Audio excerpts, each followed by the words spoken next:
Hey guys, we're back with the cat girl route. A sham. Woke up with a feeling of suffocation and began to inhale air. Yeah, we just had that dream flashback, whatever. My breath went from normal shortly and intolerable thirst came upon me. What's that dream is all about? Who was that girl? These questions again. Maybe I've already died and went to hell. Can't humans being feel that his life is over now and he just moves on to the next stage of existence? My head was about to explode due to such global thoughts. What did I do to deserve this? I'm just an ordinary guy, not a philosopher, not a theologist, not a scientist. And I don't want to understand the substance of things, the way of the universe. I'm not asking for any more than just to live my life peacefully and doze off to an eternal sleep when everything is over. But no, I'm just being trapped here. Tears of offense appeared in my eyes. Why is it always like this? I started to think that if I gave it any more thought that I would either understand the substance of things or go insane for good. Ultimately, it has all started with a bus. I got in, went to sleep in. There was a girl. Perhaps one of the local pioneers. Maybe even the cat-eared one. Well, why not? I can't rule out a single idea, so I'm here now. That's a stop. Tumbleweed was rolling back and forth in my brain, and the synchronicity which kept the ears from falling off. And that's all. Now I'm here in hell, heaven, purgatory, or elsewhere. Looks like I'm about to spend the rest of eternity in this place. For some reason, I concentrated on this exact theory. It is strange that I didn't care about the fact that a spiritual being cannot have a basic human senses, sight, hearing, touch. All in all, at the first sight, there's no differences from the weak old condition. Well, everything, except for a couple of years younger. Then what's the bad thing about what's happening? I might even consider it a second chance. After all, it's not that hard to get a job. I'll clear a room in a hotel. Not hospital? Oh. I'm 17 now. I'm still healthy. My brain is in an excellent state. The energy is at its fullest. I might even achieve something. But what had been preventing me from doing it earlier? Was I really that old back then? I jammed like an old rifle, and without the outside help, I wouldn't have quit this self-reflection cycle. Fortunately, Lena soon appeared from the camp leader's cabin. Lena! Autogonous, maybe? Yes? Hi. I raised my ass reluctantly and stared at her for a few seconds. Hello. I... She stopped, looked away, and blushed. Oh, never mind. May I have a seat? Sure. Lena stopped, Lena stopped down on the deck chair's edge. What are you thinking about? Trying to understand the laws of this world. How's it going? She asked seriously, not too good. Perhaps it's out of human comprehension. Then maybe you shouldn't even bother? But what should I do? I just have to. Why? Really, why? Does it have to happen to be something of vital need? I don't really bother thinking about things like that in the past when I was living in relative peace. What has changed now so drastically? I'm in a pioneer camp.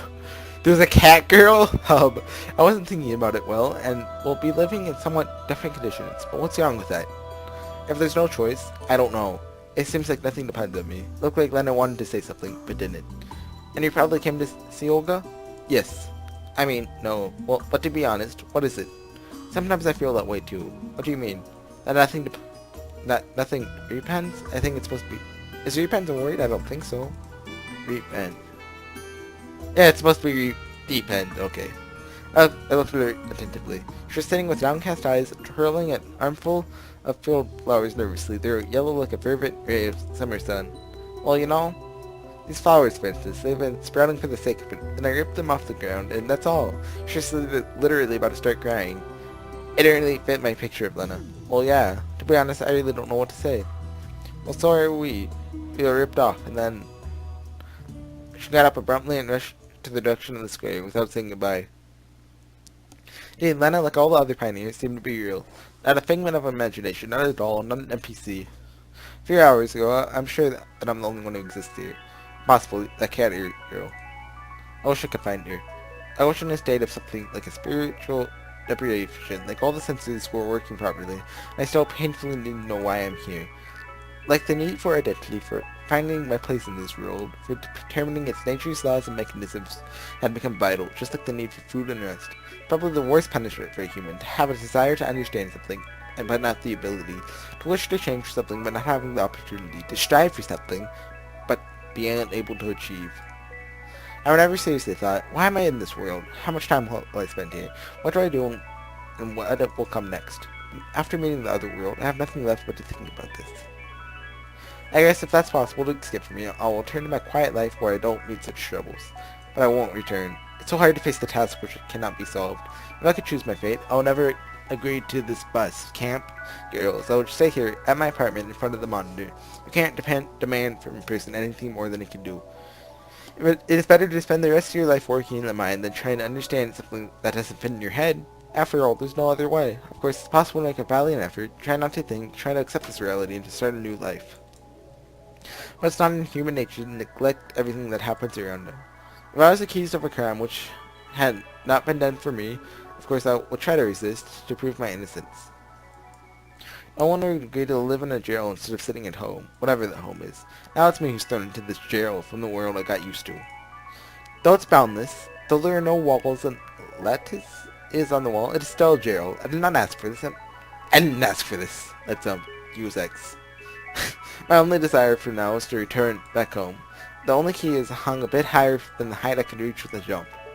And there's nothing helpful around. No chair, no stool, not even a small stone that could be put underneath the feet. And no one to help me. A few centimeters, just a few centimeters separating me from freedom, from realizing everything. Maybe it's impossible to return back home, but at the very least, I'll be able to escape from this jail. That's exactly what I wanted for the last 5 days. Night slowly descended on the camp. Did the font change? Or was that just... Dinner went by without me. The camp leader stopped several times near the deck chair trying to tell me something. But I was already in the other world, the world of my cage with a key, bounded by Gordian knot to the Ardanian thread. What? It was not long before the light in the camp was turned off, and crickets started their lamentable whining all around. Somewhere in the distance, an owlet was hooting with a speed of 37 hoots per minute. I was sitting and rhythmically knocking, trying to accompany him. Suddenly, bushes moved around, and a squirrel with a nut in its teeth climbed on the tree. It must be hurrying to meet its family. The summer night charm was as rich as always, but it couldn't affect me in any way at all. The mechanism of my brain and probably soul was in need of serious maintenance, not just pottery repair of a carcass and a paint work. I decided to take a walk, but just thinking about it, I've been sitting on this deck chair for almost the whole day.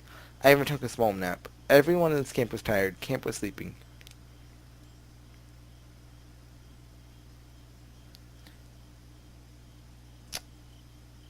Going, oh, the gates? Oh, no. Oh.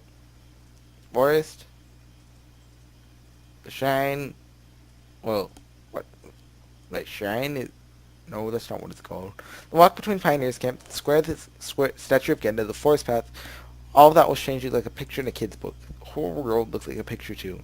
That's not what I was thinking about just yesterday. And the reason for that strange girl with animal ears, a cat girl, though she could be some other animal with the same probability, it was a defense mechanism that acted like after I appeared here, which didn't let me look for answers, get the hold of the situation. There's always more important things, such as the missing lineup, getting comfortable during lunch, sneaking away from the camp leader.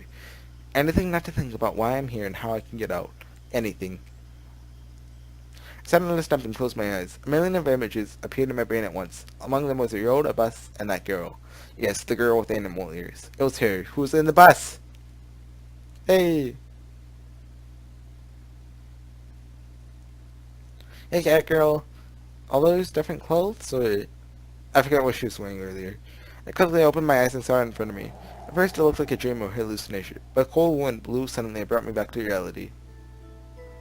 A strange girl was sitting and sprinkling sugar on a mushroom. "They grow better this way," she said with a serious face. "Who?" I uttered with difficulty. "Mushrooms, who else?" "Mushrooms?" "Yes, mushrooms." "Why do you need those mushrooms?" "To eat, of course." "Why else do I need mushrooms?" The girl pouted. I just didn't know where to start a conversation with her, because I was sure that the thing looking like a strange girl with animal ears brought me here. Making friends with a higher being wouldn't do so much good. "Do you have more sugar?" asked she suddenly. "I don't know. No. Why do you need it?" "Yeah, she's the girl I give sugar to." "Why do you mean, why?" "I told you, for mushrooms. The girl better this way. Despite everything, the girl was totally normal." Wait, did I already do that? I don't think I've actually done that yet. You don't see a human with animal ears and tail, and they actually look real for sure, but apart from that, I can bring some. I don't know why I said that. Maybe I just wanted to earn her trust. If mind reading initially wasn't one of her abilities. That's alright. No need. There's enough. Good. And? What? Why did you come? What does she mean? Come to this glade or come to the camp? Or to this life. My head was going to explode of existing thoughts, just a little bit more. Everything would become crystal clear. No, the answers and understanding didn't appear from the thin air. It was just a safety device that worked. Caution, doors are closing. No more people would fit in the train. The next stop is... Train was gone and I stayed on the platform without my luggage, wearing a light jacket and a minus 20 degrees Celsius frost. I was just having a walk. Words echoed hollowly in my head. I felt as if I was a Viking from a middle age who stands alone against 100 of enemies.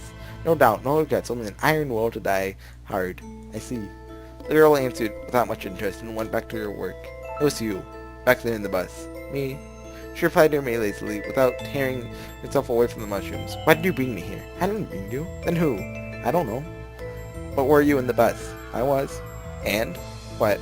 Yelling at her was dangerous, but I couldn't help it. What? Answer me!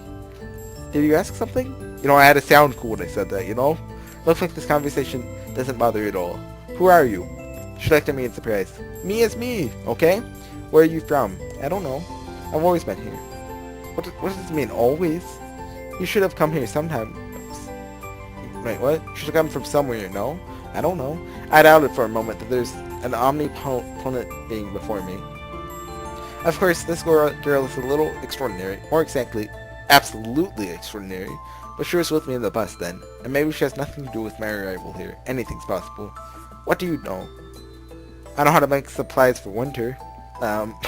She smiled with sweetness and easiness. What supplies? Well, you know, for the winter. It could get cold. I've never seen the winters, though. How come you've never seen them if you're always here? I don't know. She looked at me intently. Well, anyway. That actually goes against my 5,000 word written contract, so you are boring. Me? Yes, you.